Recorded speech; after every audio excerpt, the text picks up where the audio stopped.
Hello and welcome to another ICS Impulse video. I'm Wendy Crumley-Welsh, the product manager for ICS Impulse, and today we're going to be talking about repositioning treatments or repositioning positions for BPPV. Repositioning provides the ability to treat BPPV or benign paroxysmal positional vertigo.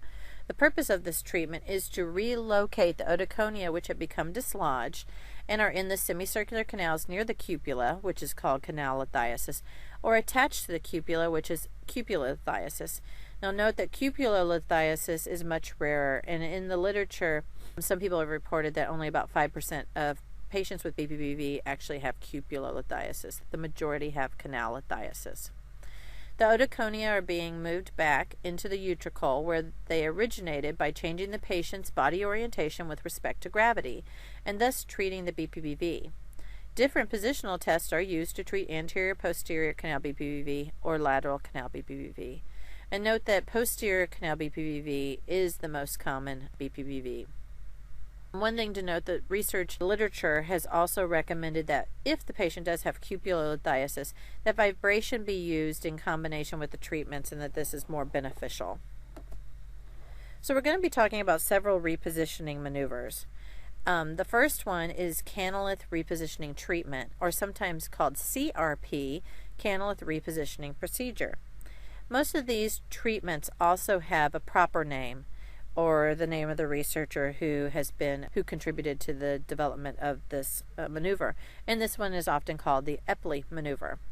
So this treats anterior posterior canal BPPV, and then we record the patient's eye movement during the maneuver. The patient is sitting. Just like Dix-Hallpike, the head is turned 45 degrees to the left or the right, depending on which side is being treated. The patient is laid back with the head slightly hanging off the end of the exam table.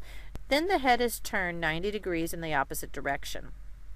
Continue in the same direction and turn the head an additional 90 degrees. It is best to continue recording the eye movement until nystagmus subsides. So that means you don't move a patient from one position to another position until the nystagmus has subsided. And what's very nice about the software is this gives you a real-time SPV so that you can monitor that nystagmus. And then at the end, the patient is brought back up to the sitting position, and again the eye movement should be recorded until nystagmus subsides. The next repositioning maneuver is liberatory. This is often called a Samant maneuver as well. This treats the anterior and posterior semicircular canals by recording the patient's eye movement during the maneuver. The patient is sitting. The head is turned 45 degrees to the opposite side of the affected ear. The patient is laid on the side with the affected ear and the nose turned toward 45 degrees in the opposite direction.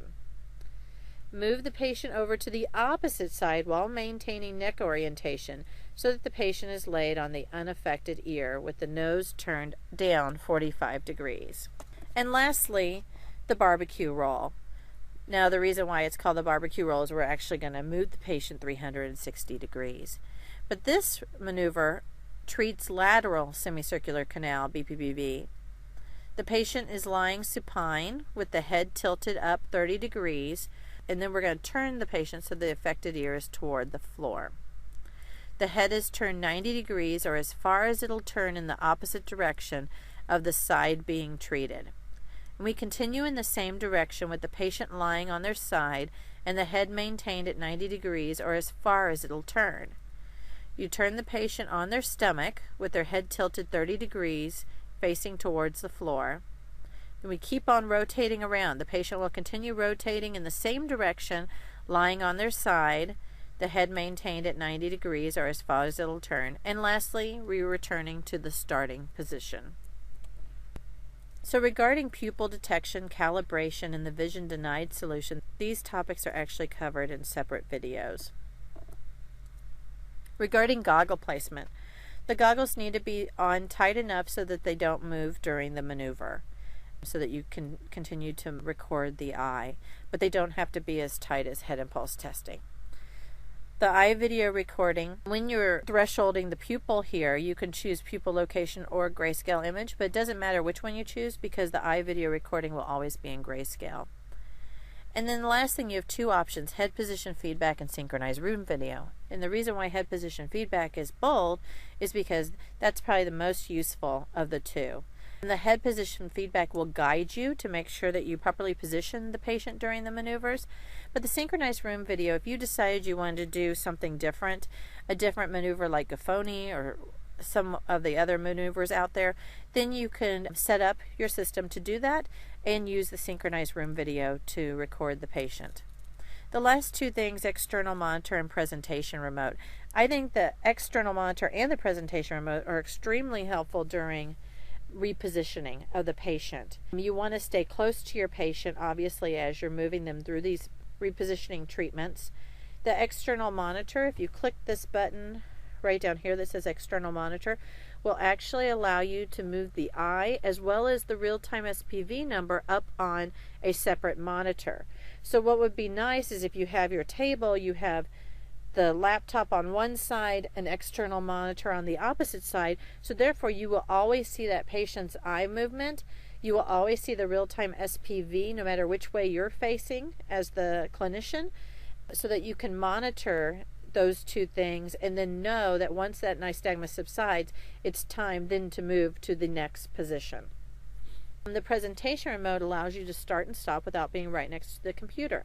So you can easily start and stop the test with the Targus Logitech type of presentation remote. So again, everything is focused on staying close to your patient and making your workflow easier. So let's go into the software and look at the three selections. So over here in the left-hand side is your navigation panel, and when you want to do repositioning, you click repositioning here. And then you have CRT, laboratory, and barbecue roll. So, and you can choose whether you want to do these with vision or with vision denied. Now note that your patient came in for treatment and you need to calibrate that patient, then you would uncheck the vision denied, and you want to obviously do the calibration without the vision denied solution on. If you decide you want to do these treatments with vision denied, then you would check the vision denied box. So for the canalith repositioning treatment, you have leftward and rightward as options. Laboratory, same thing, leftward and rightward as options, so which direction you're going in. And barbecue roll, same thing, leftward and rightward options. So you want to instruct the patient so they know what to expect. And then, like I said, that we have a real-time SPV on the software, so that'll either show up on the external monitor or on the laptop next to the traces. So here you have the traces. The red is the horizontal eye position trace, purple is the vertical eye position trace, and then right here is your SPV number, and this will be going on as you're collecting. And so as you see that nystagmus subside, that's when you want to move to the next position. Any information about the SPV, the real-time SPV or the SPV algorithm, they're found in the reference manual in the appendices. So here, the first thing you want to do when using head position feedback is center the head, and that starts your 0 reference point. So if the patient is sitting, you just have them sit straight ahead, their chin aligned like with the placket of their shirt, and then you hit center. Or if they're supine and they have their head tilted 30 degrees to begin, then you hit the center button. So that's the beginning. And then the head position feedback guides you. So this is actually an example of CRT. So here you can see the first step was moving the head 45 degrees to the left. It's showing you which canals are being treated, and then when you move the head, this ball, this little blue ball, needs to be aligned with the stick. So that's position number 1. Then you bring the head back with the head hanging over the edge of the table. That's position number 2. Then over 90 degrees and over 90 degrees again. That's 3 and 4. But the head position feedback will guide you to make sure you're properly positioning the patient. And then the other nice thing is that when you play back the data, the head position feedback plays back with the eye video and the traces. So now we want to show you how the head position feedback works. So the first thing we want to show you is the canalith repositioning maneuver. So here you can see the patient is being positioned, heads turned 45 degrees, then they're laid back, then they're turned over 90 degrees, and then 90 degrees more, and then set up. The next one is liberatory. So here you can see the head is turned, the patient is laid to one side, and then they're brought all the way over to the other side.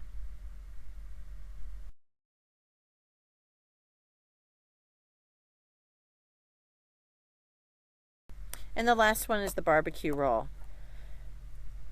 So we're going to see that the patient is going to move in 90-degree increments each time. And you can see the steps on the head position feedback as well as in the video.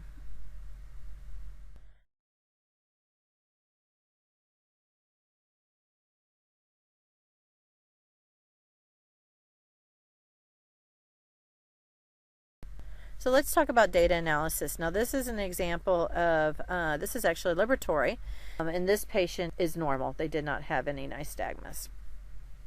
So, I mean, to be honest, you probably wouldn't see this in a real patient with BPPV, but in our office we don't have anybody with BPPV, but I wanted to show you how the data analysis works. So you have horizontal eye position trace and the vertical eye position trace.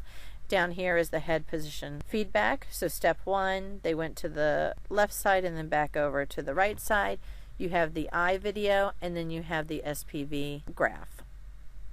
So let's look at playback. Okay, so here in the software we have this test. This is a liberatory right word, and we're going to play the full trace. So we're not going to play from cursor, we're going to play the full trace. So you're going to see the trace, the SPV graph, eye video, and the head position video all played back synchronously. So she's just looking straight ahead. Okay, we made the first position. So now you would record if there was any nystagmus and not move them until the nystagmus subside. Now we're going to move her head, and over she goes. We need to tell her to keep her eyes wide open, so if they start to close their eyes or start to look down, then you need to remind them keep their eyes wide open. So she's over on her side, and now we're going to bring her all the way back around, all the way around. Let the nose down and around. There we go. And measure if there's any nystagmus present, which there's not, because she did not have BPPV. But that gives you an idea of how the playback works with the trace, the SPV, the head position feedback, and the eye video. And now she's sitting back up. Okay. So let's talk about the info tab. The info tab tells you the test type. So in this example, it's a baratory right word, vision denied. The operator, calibration, the test date and time, the elapsed time, the analysis begin time. So if you wanted to analyze only a section of the trace, then you could choose where to begin that analysis. And then the peak SPV, so how much degrees of nystagmus the person had in the horizontal trace and the vertical trace. And then if you want to look at an individual beat, how many degrees of nystagmus there was and at what seconds. In the test list, it'll give you all the tests that you collected, so test date and time. And this is showing us barbecue roll, liberatory, CRT, whether they were collected with vision denied or not. So if they were not, then these would not be checked. And then you can make remarks. You can click on remarks and type in remarks. You can type here some remarks if you want to make remarks. If there was something unique about a particular test, you could then check in this box with that little exclamation point. Next thing is reanalysis. So you can reanalyze the data, and let's go back to software real quick. So if we go to reanalysis here, I can choose to analyze the full trace, which is what's done here. Or if I decided I wanted to analyze after this point, I would say analyze from cursor, and then it's going to give me only that information. So you can see, let's go back here. Everything that's grayed out was not analyzed. If I wanted to analyze the full trace, I would click full trace again. And then the last thing is if I wanted to delete a particular beat. So this is for horizontal or vertical. I need to make sure I check the right one. But if I decided that that's really nothing, you know, I can look at the eye video and see that's really nothing. I could say delete beat and delete that. Same thing here. I could delete this one if I wanted to. Or I can restore them back. And then wherever the peak is, I can set the peak if I don't like where the software picked it, and I can restore where the software picked the peak. The other thing to note about repositioning is that you can actually print the whole entire trace for the whole entire repositioning maneuver in a report if you'd like to do so. So if you have patients in your database that have had the repositioning maneuver, you're going to see your patient's name and information, and then there's these icons. Well, this little icon with the guy with his head hanging over the edge is our positional icon. So if there's a positional test, whether it be dynamic, positional, or repositioning, there will be a check mark next to your patient in the patient's name in that column to say that yes, this one was performed, to say that you have some data saved that's a positional test. Now, let's say that one of those 3 positional tests is not the one that you use in your clinic and you want to do something different, like Gaffoni. You would go to Options and Test Options. You can choose whichever one you're not using, rename it to Gaffoni. Make sure you change this to synchronized room video, or however many minutes you want to test for, and then you're good to go and you can do the Gaffoni test. You're still going to have that drop down that says leftward and rightward. So repositioning interpretation. There's not a whole lot of interpretation here. Some patients are successfully treated after one maneuver is performed, and sometimes it takes a couple of repositioning treatments to treat a patient.